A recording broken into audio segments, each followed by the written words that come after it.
በስመ አብ ወወልድ ወመንፈስ ቅዱስ አሐዱ አምላክ።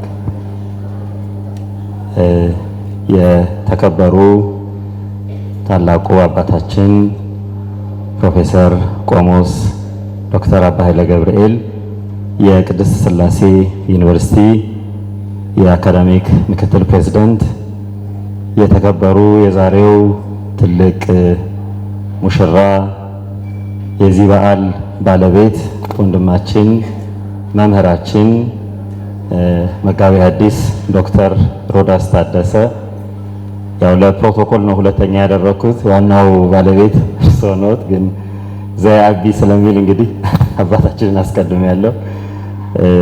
የተከበራችሁ ወንድማችንን አክብራችሁ በዚህ ቦታ የመጣችሁ ትላልቅ የክብር እንግዶች፣ መምህራን፣ ሊቃውንተ ቤተ ክርስቲያን፣ መዘምራን፣ የእግዚአብሔር ቤተሰቦች፣ ቅድስት ቤተ ክርስቲያን ልጆች የሆናችሁ ሁላችሁም እንኳን አደረሳችሁ እላለሁ።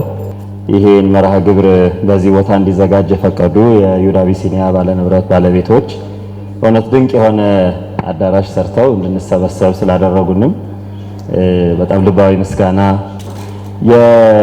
በእውነት የዶክተር መጋቤ ሐዲስ ሮዳስን መጽሐፍ ትንሽዬ ነገር እንዳወራ ስለተጋበዝኩ በታላላቅ አባቶች ፊት እንድቆምም እግዚአብሔር ስለፈቀደልኝ ወንድሜም ለዚህ ጥሪ በእውነት አክብሮ እድሉን ስለሰጠኝ በጣም አመሰግናለሁ። በዚህ ሰዓት ላይ ደግሞ በእውነት በጥሩ ምስጢር ባለው አኳኋን እንደዚህ እንድንሰበሰብ እግዚአብሔር ስለፈቀደልን የተመሰገነ ይሁን። እኔ የማደርገው ምንድነው መጽሐፉን በተመለከተ እና ከመጽሐፉ እኔ ሳነብ የተማርኩትን የተሰማኝን ነገር አጠር አድርጌ አቀርባለሁ። ከዛ በኋላ ትላልቅ አባቶች አሉ፣ ፕሮፌሰር ዶክተር አባ ኃይለ ገብርኤል በመካከላችን አሉ፣ ሌሎች ትላልቅ ምሁራንም አሉ። ብዙ ነገር ይሏችኋል።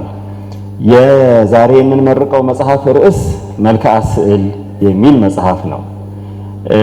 ብዙዎቻችን መልክዓ ስዕል ሲባል ቶሎ ብሎ ወደ አእምሯችን የሚመጣው ያው ሰዓታት ስንቆም ተራዋ ስትደርስ ከተአምረ ማርያም በፊት ስለምንቆማት መልክዓ ስዕል ስለተባለ ድርሰት ነው እንጂ እንደዚህ ተተንትኖ ይህን የሚያህል መጽሐፍ ይወጣዋል ወይ ብለን ላናስብ እንችላለን፣ ከኔ ጀምሮ ማለት ነው።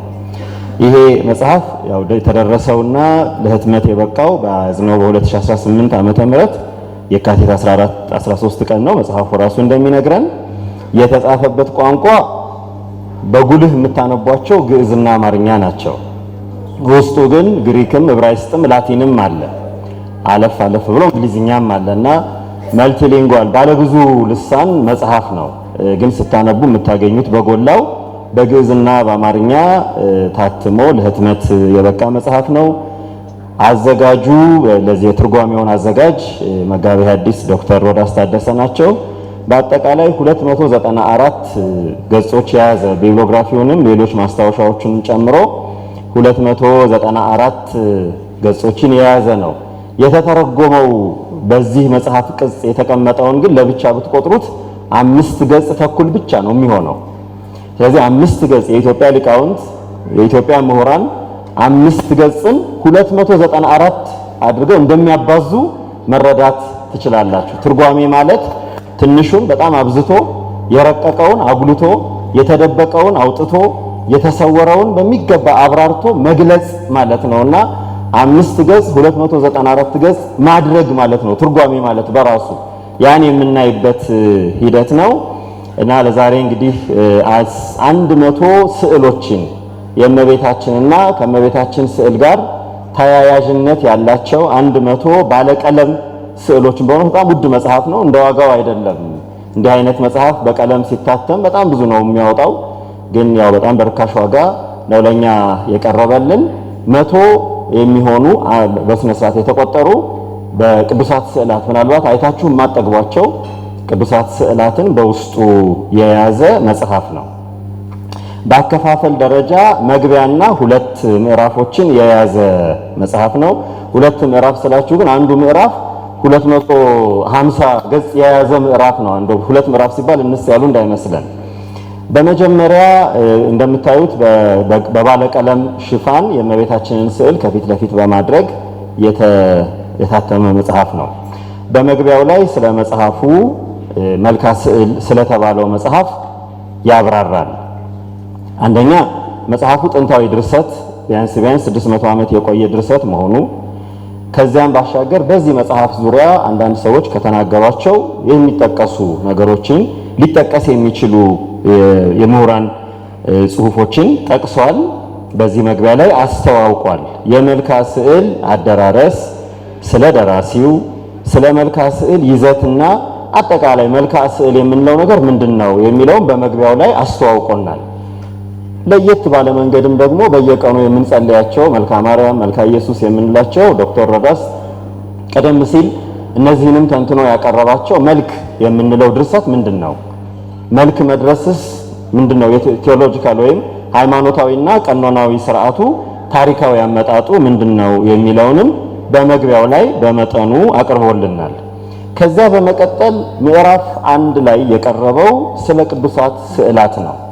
እኔም ትንሽ እንደ 10 ደቂቃ ወስጄ በመጠኑ የምናገረው ስለዚህ ጉዳይ ነው። አንደኛ የቅዱሳት ስዕላትን መጽሐፍ ቅዱሳዊ መሰረት፣ እኛ ኦርቶዶክሳውያን የሐዋርያት ትምህርት ወራሽና ተከታዮች የሆንን የክርስቶስን የመጀመሪያ ትምህርት ካደረበት አድረው ከዋጠበት ውለው የዓይን ምስክር ሆነው የሰጡንን ትምህርት ሳንበርዝ ሳንከልስ አክብረን በታማኝነት የጠበቅን ክርስቲያኖች ጥንታዊ ትውፊትን እንዴት አድርገን ነው የጠበቅነው? ስዕል መጠቀም ማለት በክርስትና ከመጽሐፍ ቅዱስ ውጪ መሆን ሳይሆን መጽሐፍ ቅዱሳዊ መሆን ማለት ነው። ይሄንን መጋቤ ሐዲስ ዶክተር ሮዳስ በሚገባ አስቀምጠው ነግረውናል። ስዕል መጠቀም፣ ስዕሎችን በቤተ ክርስቲያን መሳል፣ በቅዱሳት መጽሐፍት ውስጥ መሳል፣ በሥርዓተ አምልኳችን ውስጥ መጠቀም፣ በቤተ መቅደስ በአውደ ምሕረት በነዋያ ቅዱሳቶቻችን ሁሉ ስዕልን መጠቀም መጽሐፍ ቅዱሳዊ ነው። አለመጠቀም መጽሐፍ ቅዱሳዊ አይደለም። ስዕልን ከክርስትና ሃይማኖት ከሰው ልጅ የአኗኗር ስርዓት ውስጥ ማውጣት መጽሐፍ ቅዱሳዊም አይደለም፣ ተፈጥሯዊም አይደለም። ይህን በሚገባ አስቀምጠውልናል። በእኛ በትምህርት ሃይማኖት በኦርቶዶክስ ትምህርት ሃይማኖት ውስጥ ስለ ስዕል ሲናገሩ መምህራን ይህን ይናገራሉ። ትልቁ ሰዓሊ እግዚአብሔር ነው ይላሉ። ትልቁ ሰዓሊ ዋናው ስዕል የባህሪው የሆነ ከሰው የማይማረው ከሌላ ቦታ የማይማረው እውነተኛ ሰዓሊ አማናዊ ሰዓሊ እግዚአብሔር ነው። ይህችን የምናያትን ምድር በቀለም አስውቦ በአስገራሚ ድንቅ በሆነ ቅንብር አደራጅቶ ስሎ የፈጠራት እግዚአብሔር ነው። ትልቁ ሰዓሊ እግዚአብሔር ነው። ትልቁ ሰዓሊ እግዚአብሔር ነው። አብ ወልድ መንፈስ ቅዱስ ነው። ትልቁ ስዕል ደግሞ ሰው ነው። እግዚአብሔር ከፍጥረት ሁሉ አብልጦ በአራያውና በአምሳያው በራሱ አምሳያ በራሱ አራያ እንደሚተረጎመው ትርጉም ማለት ነው አክብሮ የሳለው ትልቅ ስዕል፣ ሕያው ስዕል፣ ነባቢ ስዕል፣ ሕያው የሆነ ለባዊ የሆነ ስዕል ደግሞ የሰው ልጅ ነው። ስለዚህ ስዕልን መቃወም በክርስትና እግዚአብሔርን መቃወም ነው። ሰዓሊውን መቃወም ነው። ስዕልን መቃወም እግዚአብሔር የሳለውን የሰውን ልጅና እግዚአብሔር የሳለበትን ጥበብ መቃወም ነው። ይህን በሚገባ ታዩታላችሁ። የቴዎሎጂ መሰረቱን ማለት ነው። ታላቁ ጠቢብ እግዚአብሔር ነው። ጥበቤን በጥበቦች ልብ ውስጥ አኖራለሁ ያለ እግዚአብሔር ነው። እንዲያከናውኑ፣ እንዲስሉ፣ እንዲጠርቡ፣ እንዲቀርጹ፣ እንዲሸምኑ፣ እንዲያቀልሙ ጥበብን በሰው ልብ ውስጥ ያስቀመጠ ጠቢቡ እግዚአብሔር ነው። ጠቢብ አምላክ፣ ጠቢብ እግዚአብሔር የምንለው ትልቁ አርቲስት እግዚአብሔር ነው። ክብር ይግባው። ያንን ባህሪውን ለኛ ተቀና። ይሄን ባህሪ በእኛ ውስጥ አሳድሮ ሰዓሊዎች እንድንሆን፣ ጸሐፊዎች እንድንሆን፣ ዘማሪዎች እንድንሆን ያደረገን የጥበብ ባለቤቶች እንድንሆን ያደረገን እግዚአብሔር ነው። ይሄን የምናይበት ልዩ መጽሐፍ ነው፣ የቴዎሎጂ ትምህርታችንን ማለት ነው። ስለዚህ ስዕልን መቃወም የእግዚአብሔርን ጥበብ መቃወም ነው። ዶክተር ሮዳስ በዚህ አካሄድ ውስጥ ይሄን ለማስረዳት የተጠቀሙት ዋናው መጽሐፍ ቅዱሳዊ ማስረጃን ማቅረብ ነው። በሁለቱም በብሉይ ኪዳንም በሐዲስ ኪዳንም ያለውን ስለ ስዕል ኦርቶዶክሳዊ ተዋሕዶ ቤተክርስቲያን ስዕልን ስትጠቀም ከራሷ አመንጭታ ወይም ነጋዴ ሰዓሊዎች ስላሏት ለነሱ ድል ለመፍጠር ፈልጋ አይደለም። መጽሐፍ ቅዱስን መሰረት አድርጋ ነው። ትውፊትን መሰረት አድርጋ ነው። የእግዚአብሔርን ሕግና የእግዚአብሔርን ስርዓት መሰረት አድርጋ ነው። ይሄንን በዶክተር ሮዳስ ስራ ውስጥ በሚገርም በጥሩ ትንታኔ በጥሩ ምስክር ታገኙታላችሁ። እንዲህ ብለዋል። ዋና ዋናዎቹን ሁሉንም ከነገርኳችሁ መጽሐፉን ስለማትገዙ ዋና ዋናዎቹን ብቻ ነግራችኋለሁ። ከነገርኳችሁ አትገዙትም ማለት ነው። ተማራችሁት ማለት ነው። በቃ አንብቤዋለሁ እያላችሁ እንዳትሄዱ የተወሰኑ ዋና ዋናዎቹን ብቻ ዋና ዋናዎቹን በጣም ትንሹን ብቻ እናገራለሁ። ኦሪት ዘጸአት ምዕራፍ 25 ቁጥር 18 በስርየት መክደኛው ላይ የኪሩቤልን ስዕል ሳል፣ ስዕሉንም በወርቅ አድርገህ የወርቅ ብጥብጥ ወርቅ አፈስበት፣ እኔ በስዕሉ መካከል አነጋግርሃለሁ። ተመልከቱ፣ በስዕሉ መካከል አነጋግርሃለሁ ብሎ ሕግ የሰጠው እግዚአብሔር ነው ለሙሴ። ይህ ሕግ ምን ይመስላችኋል? በጣም ትልቅ ነገር ነው። በስርየት መክደኛው በሌላ ቦታ አይደለም።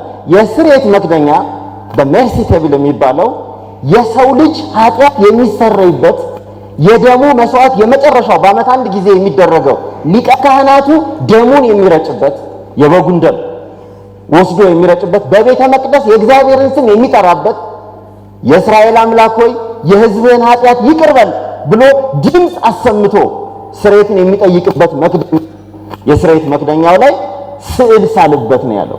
በዚያ መካከል እኔ ላንተ ለእስራኤል የሚሆነውን ሕግ እነግርሃለሁ፣ አንተም የእስራኤልን ድምፅ ለእኔ ታቀርብበታለህ ብሎ በስዕል መካከል እንዲሆን የወሰነ እግዚአብሔር ነው። ይህን ትርጉም ከዚህ እኔ ከምነግራችሁ በላይ በአስገራሚ ሁኔታ ታገኙታላችሁ። በመሰዊያው መስዋዕቱን በማቅረቢያው ላይ ብቻ ሳይሆን ቤተ መቅደሱ በሐምራዊው መጋረጃ፣ ይህ ሐምራዊ መጋረጃ የራሱ ልዩ ትርጉም አለው። በሐምራዊው መጋረጃ የቤተ መቅደሱ የፊት ለፊት መጋረጃው እግዚአብሔርና ሰው የሚገናኙበት፣ ጸሎት የሚደርስበት፣ የእግዚአብሔር ክብርና ገናንነቱ የሚገለጽበት በምሳሌ በሱ ላይ የኪሩብን የመላእክትን ስዕል ሳልበት ያለው እግዚአብሔር ነው። ይሄን አስደናቂ ነገር የምታዩበት ነው። ከዚህ ባሻገር በጣም የደነቀኝ ብዙ ጊዜ ቤተክርስቲያንን ስናስብ ቤተክርስቲያን ለመግባታችንና ለመድረሳችን ትርጉም እንድንሰጥ ከሚያደርጉን ዋናው ጉዳይ እግዚአብሔር ለሰሎሞን የተናገረው በአንደኛ ነገሥት ምዕራፍ 6 ላይ አሰራሩን፣ ምዕራፍ 9 ላይ ደግሞ የእግዚአብሔርን ቃል ኪዳን ለቤተ መቅደሱ፣ ለቤተ ክርስቲያን፣ ለቤተ እግዚአብሔር የተሰጠውን ቃል ኪዳን ከስዕል ጋር እንዴት አድርጎ የገለጸበት ሁኔታ ነው። ዶክተር ሮዳስ እንደዚህ ነው ንባቡ የሚለው። ጠቢቡ ሰሎሞን በሰራው ህንፃ ላይ ይሄ ስራ ምን ይባላል? በቤተ ክርስቲያን በብሉይ ኪዳን ጥናታችን ወይም በብሉይ ኪዳን ትርጓሜ ከደብተራ ኦሪት ወደ ህንፃ የተሸጋገረችበት ነው። ደብተራ የምትባለው ያቺ የጨርቅ ድንኳኗ የጨርቅ ድንኳንነቱ ተንቀሳቃሽ ቤተ መቅደስነቱ ቀርቶ ቋሚ ቤተ መቅደስ በድንጋይ የታነጸ በከበረ እንጨት የታነጸ በሰንደል እንጨት በእንቁና በጣም በሚያምሩ በከበሩ ንብረቶች የታነጸው ቤተ መቅደስ የተደራጀበት ሽግግር ነው። ይሄ ከድንኳን ወደ ቋሚ ሆነ። ድንኳኗ ተንቀሳቃሽ ናት።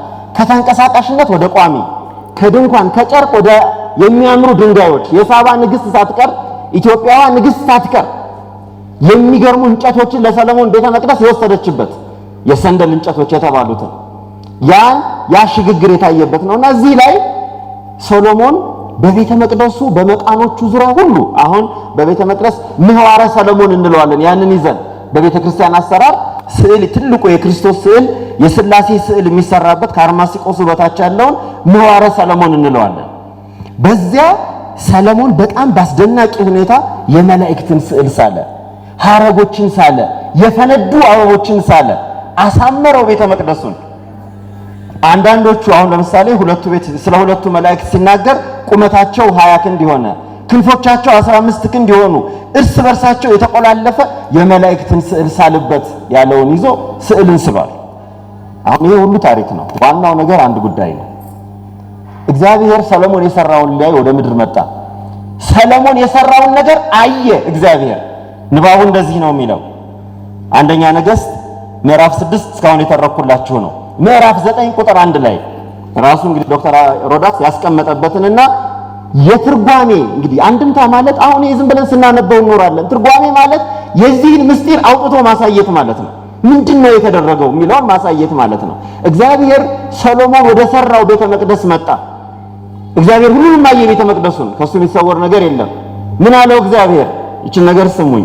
እግዚአብሔርም ሰሎሞንን እንዲህ አለው፣ የሰራኸውን ወድጄዋለሁ። ምኑን ነው የወደደው እግዚአብሔር? ህንፃ መስራቱን፣ ምኑን ነው የወደደው እግዚአብሔር? ስዕል መሳሉን። ምኑን ነው የወደደው እግዚአብሔር? በህቡ ያለውን በገሃድ፣ በረቂቅ ያለውን በግዘፍ፣ በትንሽ ያለውን በትልቅ አጉልቶ ስላሳየለት የእግዚአብሔርን ክብር ሰዎች እንዲያዩት ስላደረገ በጣም ብዙ ምስጢር አለው በዚህ። በፊት ስለ መልክአ ኢየሱስ የደረሰውን ድርሰት ተመልከቱለት። ያዕቆብና በለዝን እንዴት አድርጎ እንደተረጎማቸው አዕማድ ያዕቆብ በለዝ የተባለው ያንን እንዴት አድርጎ ከፊት ለፊት እንደሰራው ወድጄዋለሁ። አንድ ጸሎትህንም በዚህ ያቀረብከውንም ጸሎት ሰምቻለሁ፣ አድምጫለሁ፣ ተቀብያለሁ። ይህን ቤት በጣም ከመውደዴም የተነሳ ለዘላለም ስሜ እንዲከብርበት ቀድሼዋለሁ። አያችሁ፣ እግዚአብሔር አፕሩቭ አደረገለት። ሶሎሞን የሰራውን በመንፈስ ቅዱስ ተቃኝቶ በእግዚአብሔር ታላላቅ ካህናት ምክር፣ በካህናት ምክር፣ በሊቀ ካህናቱ አዛርያስ በእነዚህ ምክር የሰራውን ሥራ ወድጄዋለሁ፣ ተቀብዬዋለሁ፣ ቀድሼዋለሁ፣ ስሜ እንዲያድርበትም ወስኛለሁ አለ እግዚአብሔር። አይ አንተ ሰሎሞን ለምንድን ነው ስዕል የሳልከው? መልአክ የማይታይን እንዴት እንዲታይ ታደርጋለህ? ቅጠላ ቅጠል አበባ ለምን ቤተ መቅደስ ላይ ሳልክ አላለውም እግዚአብሔር።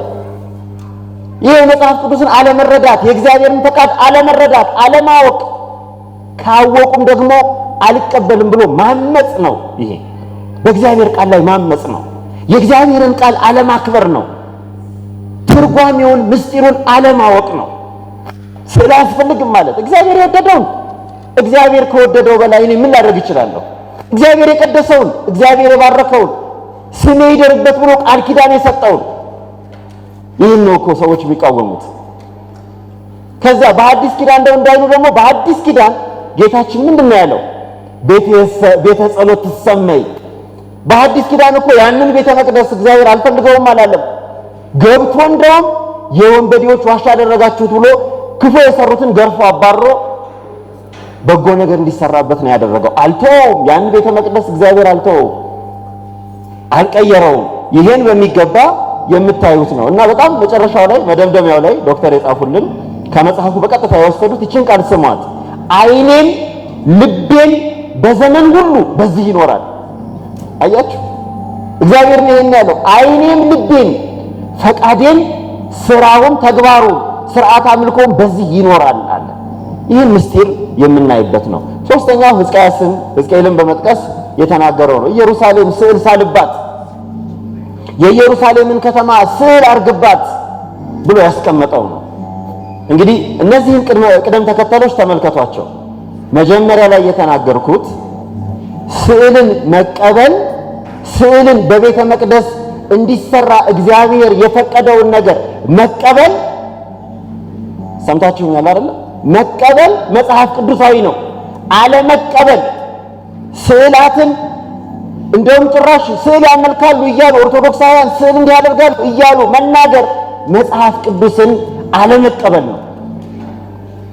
የት ቦታ ላይ ነው መጽሐፍ ቅዱስ ላይ? እንግዲህ እንዳያችሁት እግዚአብሔር ሶሎሞን የሰራውን ሥራ ወደደ እንጂ፣ ሶሎሞን የሰራውን ሥራ አፈቀረ እንጂ፣ ሶሎሞን የሰራውን ሥራ ቀደሰ እንጂ፣ ሶሎሞን የሰራውን ሥራ ስሜ እንዲያድርበት መርጬዋለሁ ብሎ ቃል ኪዳን ሰጠ እንጂ። ወደ ኋላ ስታነቡት ይሄን ቤት በዚህ ቦታ የሚጸለየውን ጸሎት እቀበላለሁ፣ እንባውን እሰበስባለሁ፣ ስዕለቱን እሰማለሁ ነው የሚለው።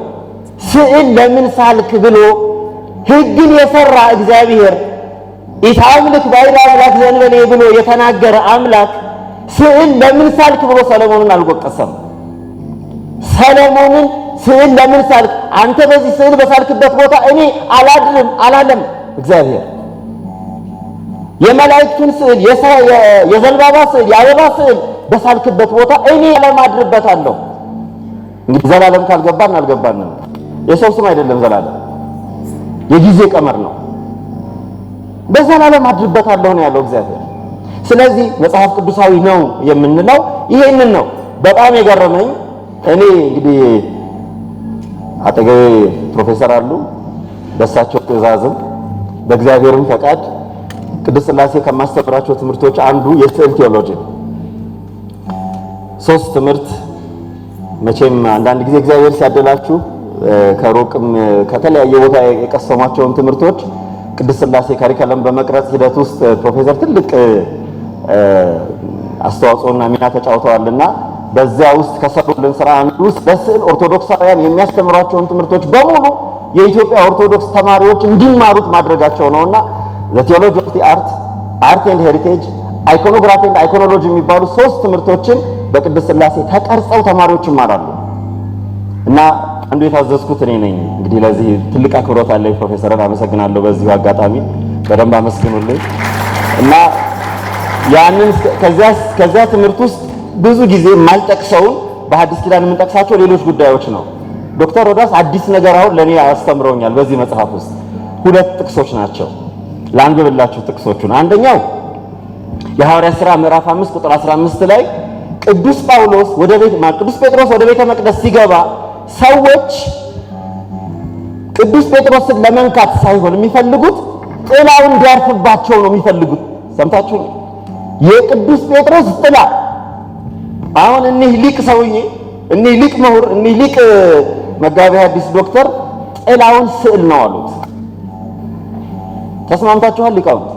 እኔም እንዳስተምረው ማለት ነው።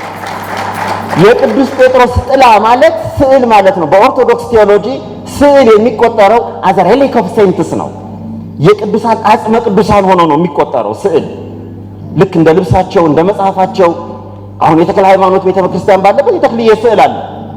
የጊዮርጊስ ቤተክርስቲያን ባለበት የጊዮርጊስ ስዕል አለ። ቅዱስ ጊዮርጊስን የምናስብበት የምናስታውስበት፣ ታሪኩን ገድሉን የምንዘክርበት ማለት ነው። አቡነ ተክለ ሃይማኖትን ገድላቸውን ታሪካቸውን እግዚአብሔር በእሳቸው ላይ አድሮ የሰራውን ስራ ክርስቶስ አባቶቻችን እንደሚሉት ፀሐይ ዘያበር ዲበርሶም ዘልፈ ያበር ዲበርሶም ለቅዱሳን እንደ በቅዱሳን ላይ ዘወትር ሲያበራ የሚኖር የማይጠልቅ ፀሐይ ይሉታል ክርስቶስን አባቶቻችን። ያንን በቅዱሳን ላይ እንድናይ ማድረግ ነው ዋና ዓላማው። በኋላ መጨረሻ ላይ መደምደሚያዬን እነግራቸዋለሁ። ዋና ዓላማው ለማምለክ አይደለም፣ ነውር ነው። በእውነቱ ከሆነ ቤተ ክርስቲያንን የማታደርገውን ነገር እንዳታደርጋል በጣም ነውር ነው። እንዲህ ስዕል ታመልካለች ተብሎ ክርስቶሳዊት ቤተ ክርስቲያን ይነገራል። የምናመልከውን እንደማናውቅ ሰው ትክክል አይደለም። በጣም ነውር ነው በእውነት። ተናጋሪ ቤተ ክርስቲያን ላይ የሚቀንሱት የሚጨምሩት ነገር የለም። ተናጋሪውን እንደማያውቅ ተናጋሪው ስለ ቤተ ክርስቲያን ምንም አይነት ነገር ዕውቀት እንደሌለው ያሳያል እንዲህ አይነት ንግግር ማለት ነው። እና የቅዱስ ጴጥሮስን ጥላው ከአካሉ ጋር ምንድነው ግንኙነቱ? ምንም ግንኙነት የለው። የፀሐይ ብርሃን አልፎ ጥላ ነው የሚያጠላው። እንግዲህ ጥላቸው ከፈወሰ አያቱ ከስዕል ጋር ማገናኘቱ እንግዲህ እሱን እንደገባችሁ መጠን። ሁለተኛው ጥቅስ እንደዚሁ ቅዱስ ጴጥሮስ ላይ የልብሱን ጫፍ በመንካት ይፈወሱ እንደነበር፣ የልብሱን ጫፍ በመንካት በረከትን ያገኙ እንደነበር መግለጫ ነው። እነዚህ 2 ነገሮች አሁን በትክክል ያዟቸው። የእግዚአብሔር በረከትና ፈውስ በምን በኩል ተላለፈ? በጨርቅ በጥላ። የእግዚአብሔር ረድኤትና በረከት ኃይሉ ማዳኑ እኮ የእግዚአብሔር ነው። የጴጥሮስ የጳውሎስ አይደለም። ማዳኑ የእግዚአብሔር ነው በእነሱ በኩል የተላለፈው። ግን በእነሱ ብቻ አይደለም፣ በልብሳቸውና በጥላቸው የእግዚአብሔር ረድኤት ለሰዎች ተላለፈ። በቁሳዊ ነገሮች ሸማኔ በሰራቸው፣ ሰዓሊ በሰራቸው፣ ቀራጭ በቀረጻቸው ነገሮች የእግዚአብሔር ረድኤት ተላለፈ፣ በረከቱ ተላለፈ። ልክ በብሉይ ኪዳን 10ቱ ቃላት በተጻፉባት በሙሴ ጽላት ኢያሱና ሙሴ ብዙ ተአምራትን እንደሰሩ በማን ላይ? በዛች ጽላት ላይ ባረፈው የእግዚአብሔር ኃይል ዳጎን ተቀጠቀጠ፣ ኢያሪኮ ፈረሰ፣ ዮርዳኖስ ተከፈለ፣ አማሌቅ ጠፋ፣ ፀሐይ ቆመ። ይሄ ሁሉ ተአምር የተደረገው እግዚአብሔር በሚታየውና በሚዳሰሰው ነገር ኃይሉን ለሰው ልጅ እንዳስተላለፈ ማሳያ ነው። የስዕላት ዋና ዓላማ ያ ነው ክብሩ። የቤተ ክርስቲያን አሰራሯና ትምህርቷ ይሄ ነው እና ዶክተር ሮዳስ ይህንን ነው በሁለተኛው ምዕራፍ ላይ ስለ ስዕል በቀረበው ጉዳይ ላይ ያስቀመጡልን። እንግዲህ ከዚህ ጋር በማያያዝ ሌላው የቀረበው ጉዳይ በስዕልን በተመለከተ በቤተ ክርስቲያን ታሪክ ስለነበሩ ውይይቶች ያስፈልጋል አያስፈልግም በሚል በእኛ ሀገር አይደለም፣ በምስራቁ ቤተ ክርስቲያን አይደለም፣ በመላው ኦርቶዶክስ ቤተ ክርስቲያን ተግባራዊ የሆኑ ውይይቶችን አይኮኖክላስ ዲያሎግ የምንላቸው አይኮኖክላስ ኮንትሮቨርሲ የምንላቸውን እነዚህን አስቀምጠውልናል። ከዚህ ባሻገር ከስዕል ጋር የተያያዙ የካታኮምብን የመጀመሪያዎቹ ክርስቲያኖች አውሳቢዎስም ጽፎታል። አሁንም ቢሆን ማንም ሰው ሄዶ በ100 ዓመተ ምህረት የነበሩ ክርስቲያኖች እንዴት ያመልኩ ነበር፣ በ80 ዓመተ ምህረት የነበሩ ወይም በ120 ወይም በ130 ዓመተ ምህረት ወይም በ200 ዓመተ ምህረት ያመልኩ የነበሩ ክርስቲያኖች እንዴት ነበር የሚያመልኩት? ስዕል አይጠቀሙም ነበር የሚለውን የካታኮምብ ዋሻዎችን በማየት ጥሩ ገለጻ አቅርቦልናል በዚህ ጽሑፍ ውስጥ። የመጨረሻው ክፍል ምዕራፍ 2 ላይ ያለው አጠቃላይ መልክዓ ስዕል የሚባለውን መጽሐፍ ያቀረቡበት መልክ ነው። እዚህ ላይ ብዙ የሚነገር ነገር ቢኖርም ከሰዓት አንፃር ክፍልም ስላለ መሄድም ስላለብን እናንተም ሌሎች የሚነገሩ ስላሉ የተወሰኑ ነገሮችን ብቻ አነሳለሁ።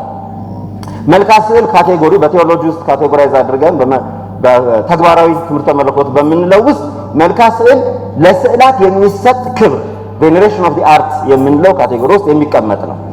ስዕላትን እንዴት እናከብራለን፣ በስዕላት የምናገኘው ነገር ምንድነው የሚለውን የምናይበት የመጽሐፍ ክፍል ነው።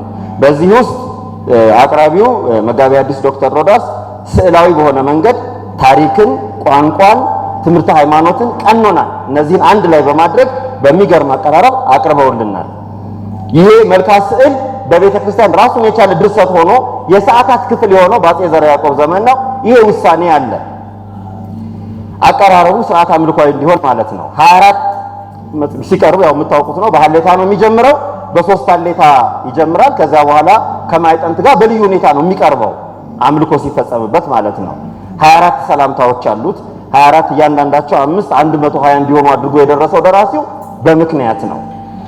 የሰዓታት ጸሎት የሆነበትን ምክንያት የራሱ ሂደቶች አሉ። ትንሽ ስለ ታሪኩ አጭር ነገር ላውራችሁ። ዘመኑ 14ኛው መቶ ክፍለ ዘመን ነው። በዚህ ዘመን ንጉሱ አፄ ዳዊት ናቸው። አፄ ዳዊት ከውጭ ሀገር 7 በጣም የሚያምሩ የሉቃስ ስዕል የተባሉ ስዕሎቹ ወደ ኢትዮጵያ ይዘው መጡ። ይሄ ወአምጽኦ ለነ ሰባቱ ስዕላት ተብሎ በሚገባ በታሪክ ተጽፏል።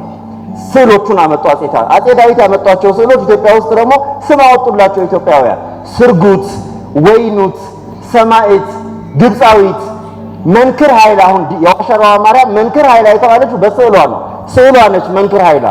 መንክር ኃይላ በጣም ኃይሏ ድንቅ የሆነ ማለት ነው። ስዕለ አጥባይተ ድንግል እያሉ ስዕለ ሉቃስ እያሉ ስም አወጡላቸው። ዋሸራ፣ ደብረ ወርቅ፣ መርጡ ለማርያም፣ ተድባበ ማርያም፣ ደብረ ዘመዳ፣ ሐይቅ እስጢፋኖስ እነዚህ ቦታዎች ነው። ጣና እነዚህ ቦታዎች ናቸው ስዕሎቹ የተቀመጡ። አሁንም አሉ። አንዷም ስዕል አልተበላሸችም፣ በጥንቃቄ ተቀምጠዋል። እነዚህ ስዕሎች ሲመጡ በዛው ዘመን ተአምረ ማርያም ተተረጎመ። ተአምረ ማርያም ላይ ደግሞ ከ11 በላይ የእመቤታችን የስዕል ተአምራቶች ተጽፈዋል። ስለዚህ እነዚህ ሁኔታዎች ምንን እንዲመጣ ተጽዕኖ ፈጥረዋል? ለስዕሎቹ መልክ እንዲደረስላቸው ተጽዕኖ ፈጥረዋል። እግዚአብሔር ይስጥልን። የአባቶቻችን በረከት